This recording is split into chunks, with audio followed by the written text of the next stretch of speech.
Շատ անվտանգ եւ անվնաս ձևով ներկայացվեց ձեր կենսագրության մի հատվածը, հետո մենք պարոն Մանուկյանի շնորհիվ ունեցանք նաեւ դրա ավելի թարմացված տարբերակը եւ այդ կենսագրության մեջ կար, որ դուք մի քանի անգամ մի քանի գումարումների ազգային ժողովի падգամավոր եք ընտրվել, այդ թվում 2018 թվականին եւ նաեւ հիմա 2026 թվականին։ Ես օրինակ չեմ հարցնում, թե դուք ինչ զգացողություններ եք ունեցել 2018 թվականին ընտրություններից հետո, որովհետև վստահ եմ եղել, որ համոզված եք եղել, որ մարդիկ գնացել են, քվեարկել են ելք դաշինքի օգտին, որովհետև այն ժամանակվա հասարակական տրամադրությունները ոնց որ հուշում էին, որ կարար նման բան լիներ այդ պահին։ Ինձ հետաքրքիր է, թե դուք ինչ զգացողություններ եք ունեցել 2026 թվականի հունիսի 7-ի լույս 8-ի գիշերը, երբ որ գիշերը ժամը 2-ին падգամավորի տեխնացու Նիկոլ Փաշինյանը թիմակիցների հետ շատ անտրամադիր, ես նայում եմ հիմա այդ լուսանկարը, կադրում դուք չկաք, բայց վստահ եմ, որ դուք ընդեղ եք եղել, Ընդեղ էի, կողքից ուղղակի։ Հա, վստահ եմ, որ ընդեղ եղած կլնեք, որովհետև հնարավոր չէ ընդեղ չլնեք, բայց ով որ կա շատ տխուր, թախծոտ, տես մի տեսակ ճլորած, եւ չեմ կարծում, որ դա միայն գիշերվա ու ժամով է պայմանավորված, բայց ասենք պարզա, որովհետև ընդհանրապես ամփոփվել այդ պահին ընտրությունների արդյունքներին մոտ, եթե չեմ սխալվում, 20 թե 30%, հիմնականում փոքր գյուղական բնակավայրի դեռ չի ամփոփվել խոշոր քաղաքներ, այդ թվում Երևան, Գյումրի, Վանաձոր, որտեղ սոցհարցումներով դուք ակնհայտ ավելի թույլ էր ձեր դիրքերը, եւ համակարգ հռչակվում է այդ ուժը հաղթող։ Օրինակ ես ուզում եմ իմանամ այդ իշխանազավթման այդ պահին է ձեր զգացողությունները ինչպիսին է եղել եւ դրանք ոնց կհարաբերեք դուք ասենք օրինակ 2018 թվականի ձեր զգացողությունների հետ։ Պարոն Ղազարյան, ես կարծում եմ, որ դուք այնուամենայնիվ նույնիսկ սովորական օրերին գիշերը ժամը 2-ին չեք ունենում այնքան կայտար տրամադրություն, ինչպես որ ունենում եք, ասենք, առավոտյան 10-ին, եթե քնած չեք իհարկե առավոտյան 10-ին։ Այսինքն նորմալ է, որ կարող է ընտրության օրը, որ բոլորն էլ բավական ինտենսիվ աշխատել են, ինչ որ process-ի մեջ են եղել, հարված են եղել եւ այլն, եւ կարող է այդքան կայտար չլինեն։ Բայց ինչպես որ բոլոր դեպքերում, այնպես էլ էստեղ կա իրականություն եւ կա ստոպ կադր։ Հիմա պարոն Ղազարյան, դուք այս պահին ճլորած չեք։ Դուք ասում եք ճլորած բան, դուք ճլորած չեք ակնհայտորեն։ Եվ նաեւ ունեք նորմալ տրամադրություն, երբեմն կարող է նաեւ ժպտում եք։ Բայց եթե մենք վերցնենք ստոպ կադրեր ձեր այսօրվա ամբողջ ներկայությունից կամ ոչ միայն ձեր, իմ եւ մյուսների, հաստատ կլինի, ասենք, ճլորած դեմքի արտահայտություն։ Դուք աստիկ ճլորած, դրա համար եմ ես ճլորած ասում։ Ասենք դուք վերցրել էին բան, ստոպ կադրեր մարդկանց, ովքեր որ այդ պահին, ասենք, դե կանգնած խոսում են, ինչ որ իդեպ, հետո մեր գործընկերները հրապարակեցին ուրախ կադրերը։ Այդ նույն տեսանյութի մեջ կային նաև ուրախ կադրեր։ Հասկանում եք, պարոն Ղազարյան, դա կյանքն էլ է տենց։ Ֆոկուսի հարց է։ Նայած թե դուք ինչ եք ուզում տեսնել։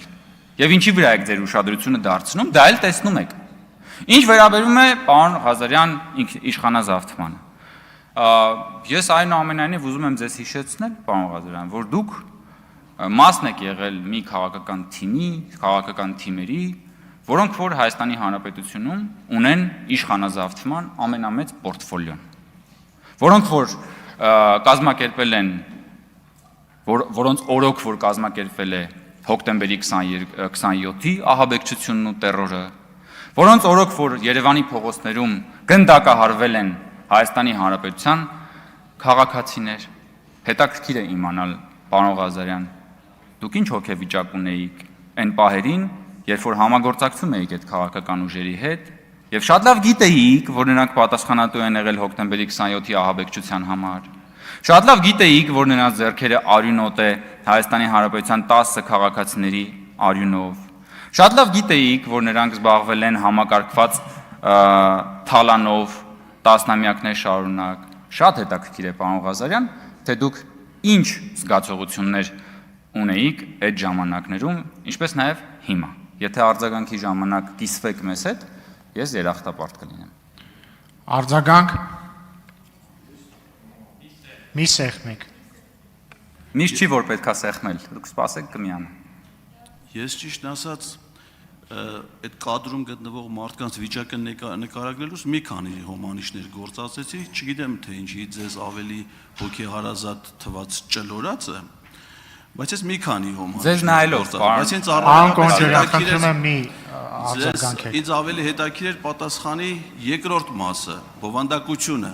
որ երբ որ տեղի ունենում իշխանազավթում, ինչ զգացողություններ են ունենում են մարդիկ, երբ որ կանգնացվում է ձայների հաշվարկը եւ այն վերսկսվում է ժամը 7-ին եւ արդեն հնչեցվում են այն թվերը, որոնք հնչեցվել էին ժամը 2-ին ձայների հաշվարկը։ Ինձ դա էր ավելի շատ հետաքրքիր։ Իսկ իշխանազավթման նախորդ իշխանությունների ժամանակաշրջանի հետ կապված ես կարծում եմ այս դահլիճում ձեր խմբակցության առաջի շարքի բազմաթիվ падգամավորներ ձեզ ավելի մանրամասն ինֆորմացիա կտան, որովհետեւ իրանց դիրքը այդ ժամանակաշրջանում եւ ազդեցությունը հանրային կյանքի վրա շատ ավելի մեծ է եղել։